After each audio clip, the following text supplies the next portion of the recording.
Hey, what's going on everybody? In today's video, I'm gonna show you how to create a cinematic speed ramp inside of Final Cut Pro.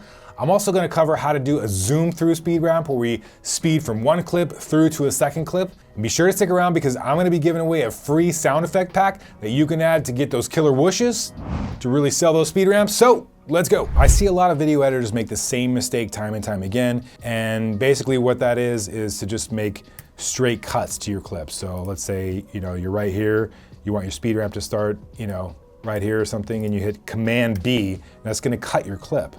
And then you go over here and hit Command B again. And then you just wanna speed this up. Right? And so we'll play that back. And while that did speed it up, it doesn't look very smooth, it looks very abrupt. That's because there's no easing. There's no easing in or easing out of the speed ramp. The right way to do this would be to find your starting point and you pick your range selection tool by either this drop-down menu or you can hit the R shortcut key and basically click and drag out to where you want your speed ramp to go through and hit your retime tool and let's say 8 times speed. And now that we've done that, Final Cut has actually added these ease points. These little gray bars are ease points that you ease into the speed ramp and also ease out of the speed ramp. And you can adjust these to smooth out your footage.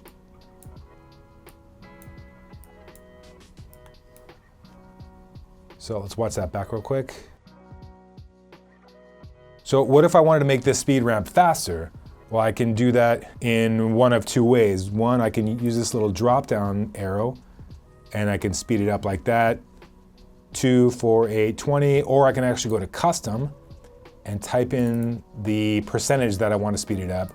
Or another way to do that is just to click and drag this around. So when you hover over this, you'll see that little retime tool pop up, and then that gives you the ability to drag this out. So now I'm slowing it down and I'm speeding it up.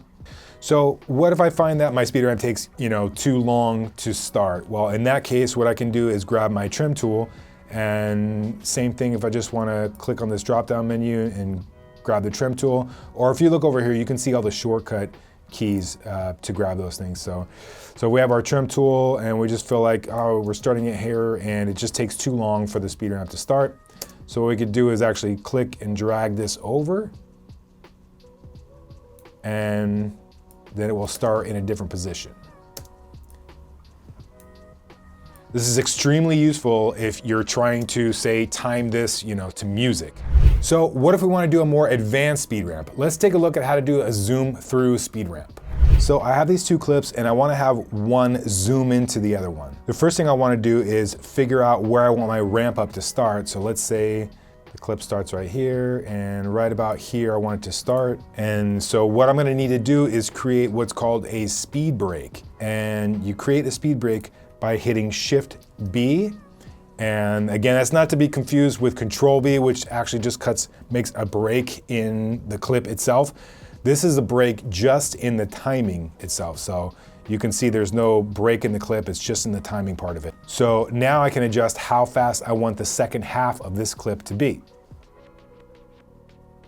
And as soon as I do that, I now have those two gray ease bars. And we can now slide the left and right ease handles to smooth out our speed ramp.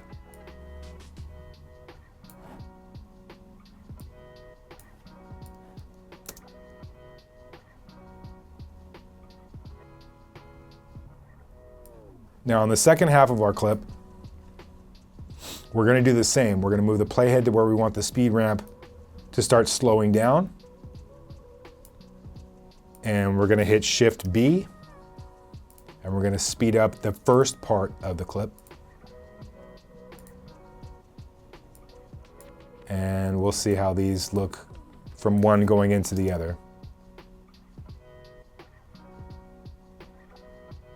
When you're doing this, obviously it's not always gonna look perfect. This does sometimes take some finessing. You may have to speed up some of these clips a little bit or slow it down or drag your ease out or anything like that, but I'm actually pretty happy with how that looks. So we're gonna stick with that for now. Oop.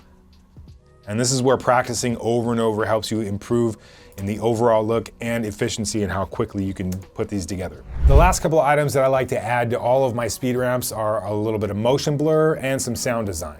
I'm gonna leave a link below for a free motion blur plugin from Ryan Nangle. Ryan has some amazing tutorials on his YouTube channel, and I highly recommend checking out his content. Once you have his plugin installed, you'll find it in your titles tab, and all you have to do is search for motion blur, and all you're gonna do is click and drag this on top of your clip, and just like that, a very believable motion blur for your speed ramp. And if we toggle it on and off, you can kind of see what that looks like. So we're gonna turn it off and turn it back on. Nice. Last but not least, what I like to add to almost all of my speed ramps is a whoosh sound effect. And as I mentioned in the beginning of the video, I have this sound pack available on my website as a free download. I'll go ahead and link that below as well. Once you have that, all you're gonna wanna do is drag that into your project.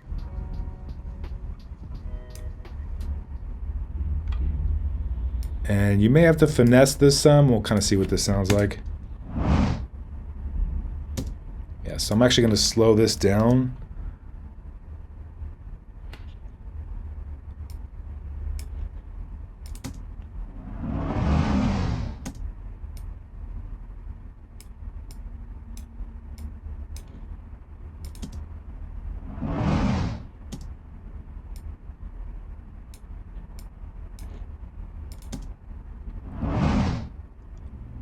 So I want this. Yeah, that's pretty good. So if this were to start back here.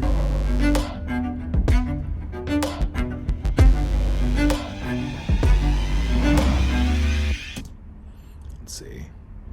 Hold on. Bring this back a little bit.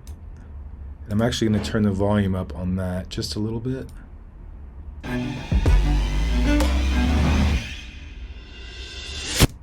And now that we have that, we can add our cool kitchen shot.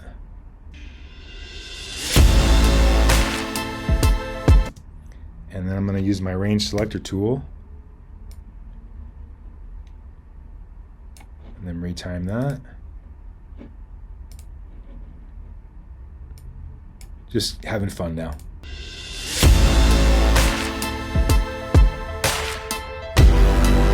So it still requires a good amount of practice to get these looking exactly the way you want. I actually switched over from Adobe Premiere not that long ago, and getting smooth speed ramps in Final Cut was honestly fairly frustrating for me, but I now feel like I have a better handle on it. If you're looking for more tips on things like better drone shots or camera settings, be sure to check out one of these videos right here. And if you would, please like and subscribe and leave a comment below so that others can find this video. Thanks, and I'll see you in the next one.